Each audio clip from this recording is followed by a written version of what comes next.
And did the horse readjust itself back?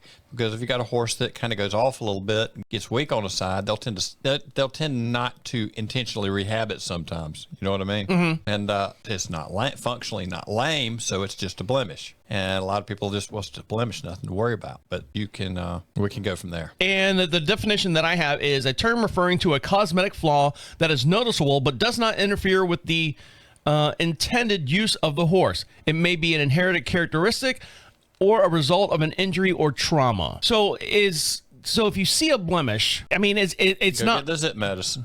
What's that? Get the zip medicine. Get some Clearasil on it. Clearasil on it, yeah. So if you see a blemish, is a blemish something that you can, as a horse owner, you can take care of, or do you need to panic mode? There's not necessarily anything you can do about a blemish. Just say if it had a scuff in it and it scarred a little bit, and you got the scar into the skin, you're probably not going to get that to disappear, and that might be considered a blemish or a knot, or sometimes you'll see indentions in muscles or stuff like that. Now, when you talk blemish, are we only talking about the hoof, or are we talking about the whole anywhere on the horse? Blemishes on the hoof also. Okay, so this could be anywhere on the horse. You may have some kind of a blowout. You may have something, where they've thumped the coronary band and you've got an odd growth pattern going down the hoof, and it might be fine. It might be fine, So that would be a blemish.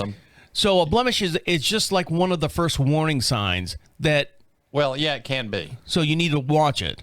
I always, people, well, it's a blemish, don't worry about it, but it's like, why? And, when I'm handling the horse, am I going to feel something or see something? And does this, in the big scheme of things, have something that long-term affects us a little bit on movement patterns? Now, to cause a blemish, is it mostly like a physical contact with something, or is it something inside the horse of what it's doing or what it's eating?